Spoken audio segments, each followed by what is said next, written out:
Buenas tardes para todos. Hoy queremos presentarles los resultados parciales de la investigación titulada Representaciones sociales asociadas al uso de la educación virtual y distancia de los estudiantes adscritos al programa de Contaduría Pública. ¿Sí? Hoy los vamos a acompañar 15 minutos, Eduard Quintero y quien les habla, Viviana Rodríguez. Básicamente queremos iniciar con unos códigos en vivo que queremos compartir.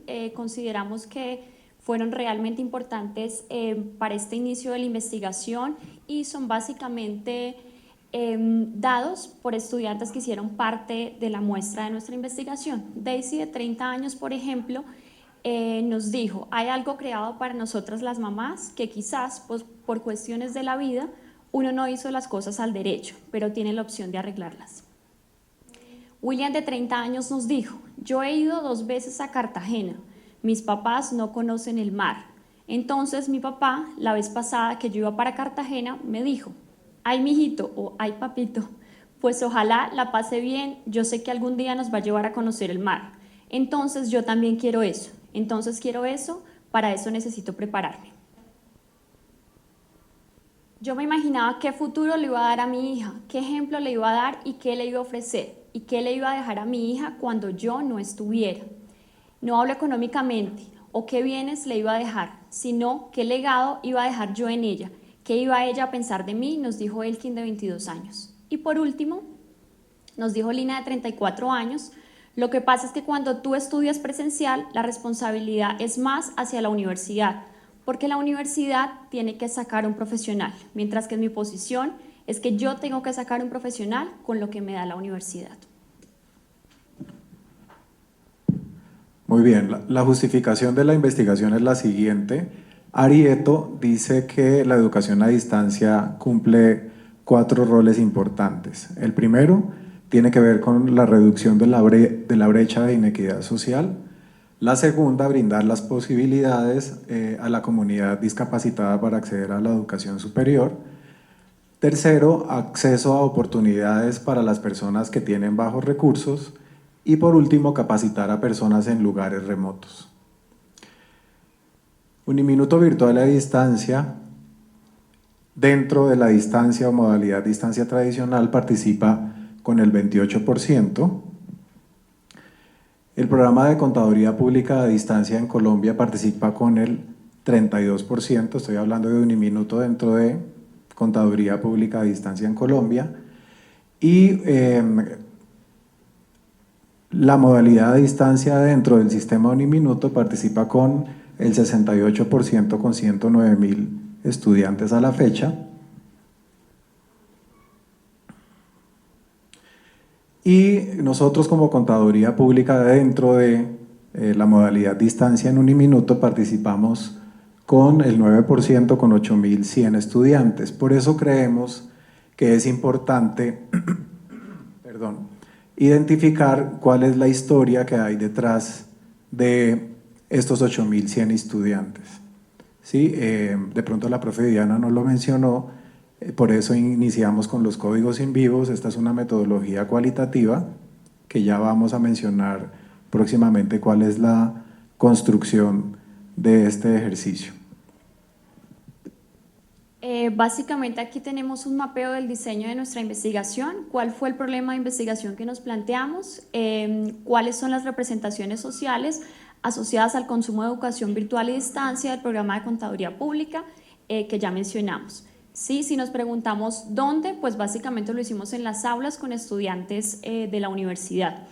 ¿Qué definimos en un estudio previo cuantitativo que finalizamos el año pasado? Pues hicimos un perfilamiento del estudiante de Contaduría Pública y nos encontramos que en su mayoría son mujeres, un 81% pertenecen a mujeres, casi que el 95% de los estratos está concentrado entre el 2 y el 3, son personas que devengan entre 1 y 2 salarios mínimos y por último el 29% de esta población está entre 30 y 35 años de edad. ¿Sí? Si nos vamos al elemento que tiene que ver con la competencia directa de la universidad, pudimos mapear que está la Universidad San Martín, Fundación del Área Andina, la CUN y la Universidad Militar. Pero realmente el Politécnico Gran Colombiano resulta ser el que reúne características más puntuales para convertirse en la competencia más importante de Uniminuto. Dentro de los ejes de investigación, entonces, definimos el sistema periférico y el núcleo central, que es la teoría que nos va a contar Eduard a continuación. Muy bien, entonces ustedes se preguntarán qué es esto de las representaciones sociales. Sí, que normalmente en las ciencias empresariales y económicas no se habla de este concepto. Las representaciones sociales, según Abric, son ese conjunto de creencias, ese conjunto de opiniones y actitudes que tiene un grupo de personas frente a algo. Y Moscovici dice que las representaciones sociales se definen en 3 líneas. La primera, que tiene que ver con la información, es decir, el conocimiento que tiene ese grupo de personas frente a una realidad. Segundo, el campo de la representación, que es el que permite visualizar todas esas propiedades imaginativas y cualitativas que tienen los individuos frente a esa realidad, objeto de estudio. Y por último, la actitud, que es la posición o orientación favorable o desfavorable de un grupo de personas o de una persona frente a algo.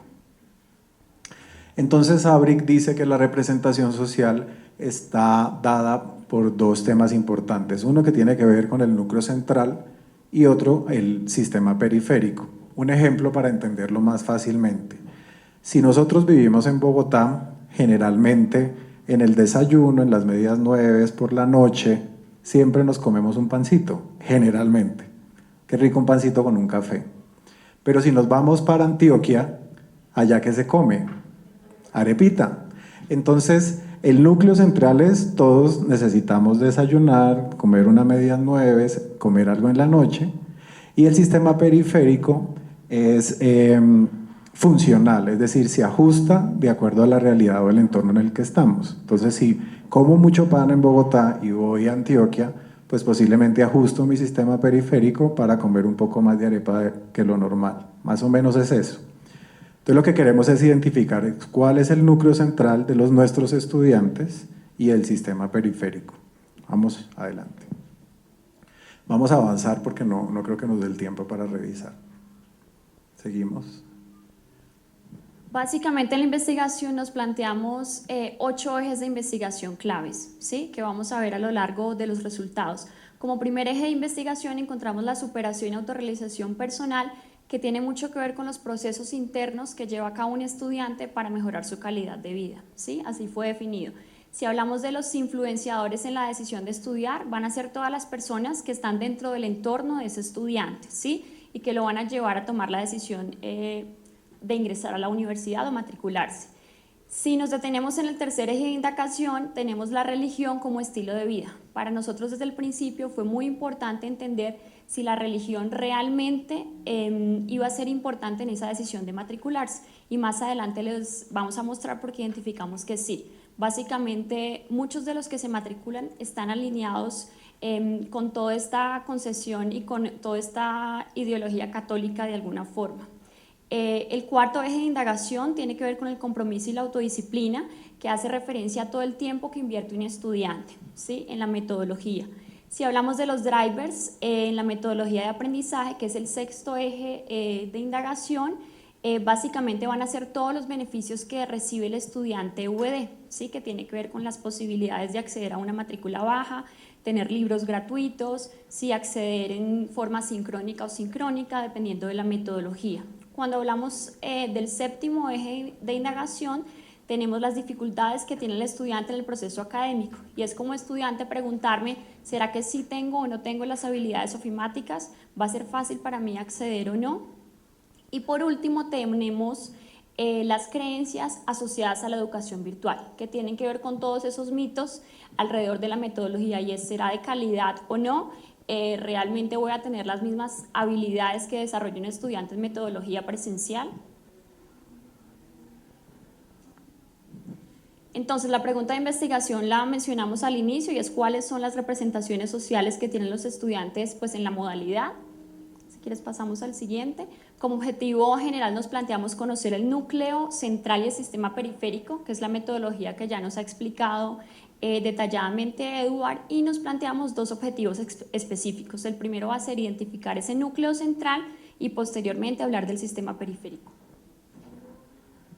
En el diseño muestral Como son resultados parciales, en este momento tenemos a la fecha 4 entrevistas, 2 hombres y 2 mujeres, ¿sí? Que pertenecen a estratos 2 y 3.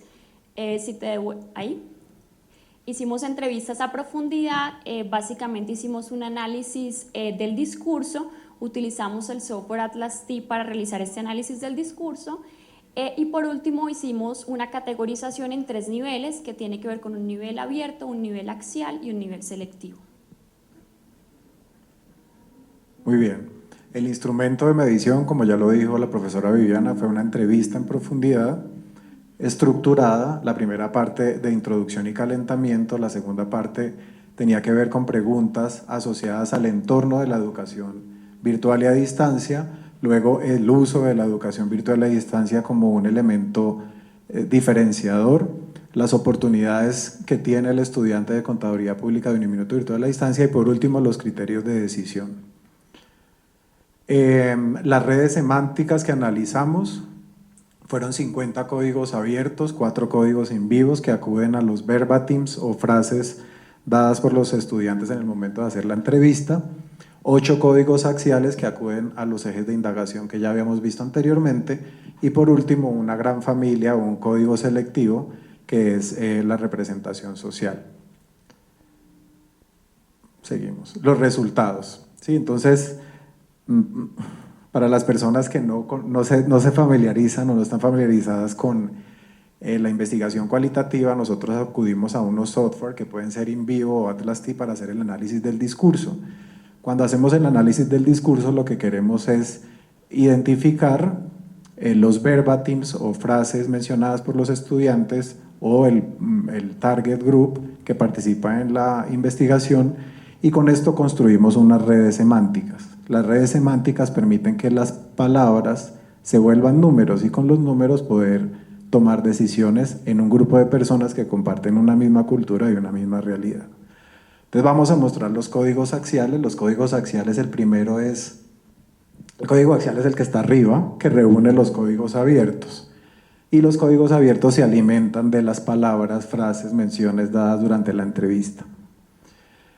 El código axial compromiso y autodisciplina para lograr los sueños acude a 7 códigos abiertos y el código abierto más importante es el estudio que implica sacrificios en la rutina diaria que se relaciona con el tiempo dedicado al estudio en el trabajo, fuera del trabajo y cambios en la rutina diaria debido al estudio en la modalidad a distancia. Posiblemente ustedes se sientan identificados con lo que estamos hablando. Seguimos, ¿cierto? El segundo código o la red semántica son las creencias asociadas a la educación virtual y de donde se alimenta de un código abierto que van a ser todos esos mitos sobre la educación virtual relacionados con calidad. ¿Cuántos verbatims tuvimos en este código abierto? 13, que es el número que encontramos entre corchetes.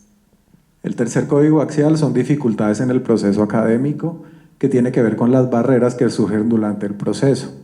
Las barreras a las que se enfrenta el estudiante durante su proceso de formación. El código abierto más importante son las experiencias negativas durante el proceso asociado a la guía instruccional o al contenido de las aulas, con 14 verbatims. El siguiente código axial son las habilidades empíricas y legalidad profesional. En contaduría pública, no sé si pasa en administración de empresas financieras o en otros programas, los estudiantes trabajan mucho tiempo en labores contables y vienen a la universidad a legalizar ese proceso y esas habilidades empíricas. Por eso lo incluimos como un código axial. Y el más importante es la formación en el área contable por exigencias del entorno, del jefe de la empresa, de sus compañeros que están ya obteniendo títulos profesionales y ellos vienen a la universidad para legalizar su proceso. Este es un código axial mucho más amplio que los anteriores, entonces acabamos de hablar de los drivers en la metodología de aprendizaje que tiene que ver con todo aquello que motiva al estudiante, ¿sí? O que lo lleva a hacer uso de la metodología virtual a distancia. En este caso el más importante se encuentra en la parte izquierda y habla de Uniminuto VD como respuesta a la necesidad de preparar. Entonces realmente Uniminuto cubre toda la expectativa que tiene ese estudiante y todo el tema de sus sueños, de autorrealizarse, de salir adelante. Otro driver importante son los 3 años como valor agregado, 3 años en obtener el título, seguido de el horario como un factor determinante en la decisión de matricularse y el fácil acceso a la plataforma.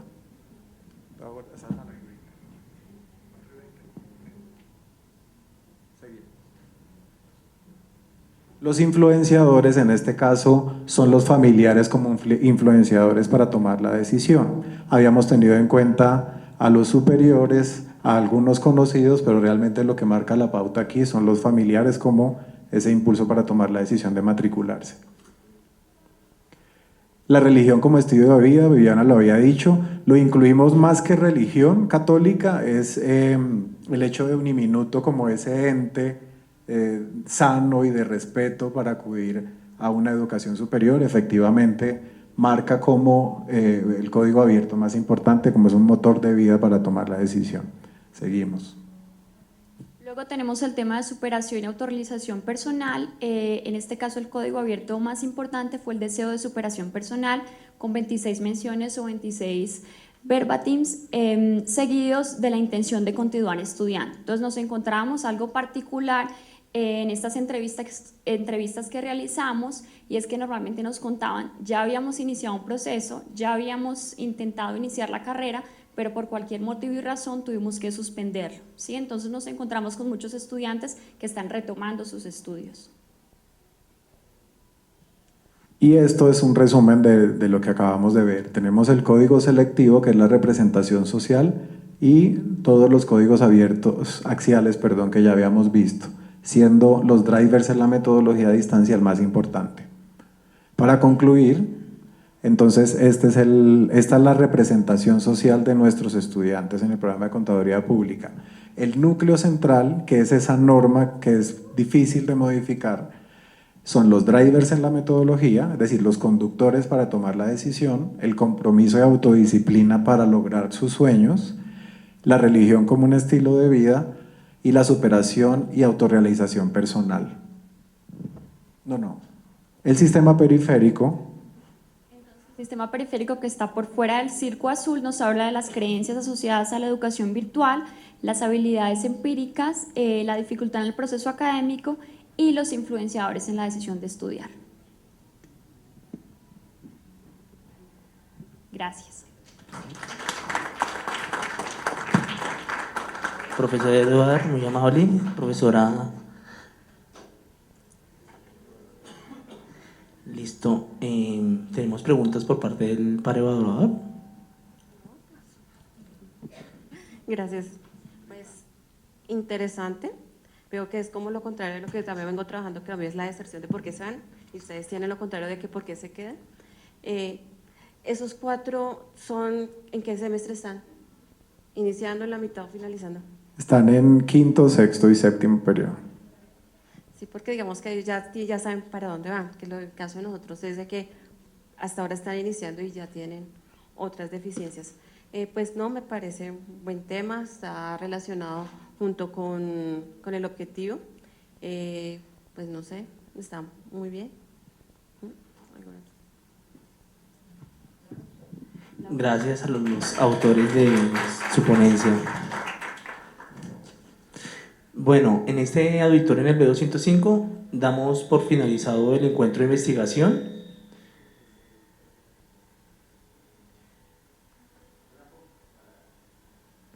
Dime, profe José.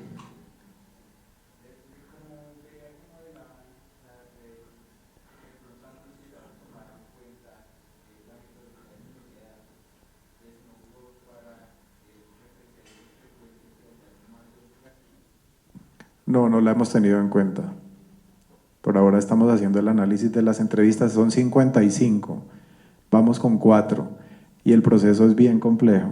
O sea, es entrevistas de 40 minutos, transcripción, después de transcribirlas, montarlas al software, hacer la codificación, generar las redes. Creo que primero terminamos ese ejercicio y luego contemplamos otra posibilidad. Gracias.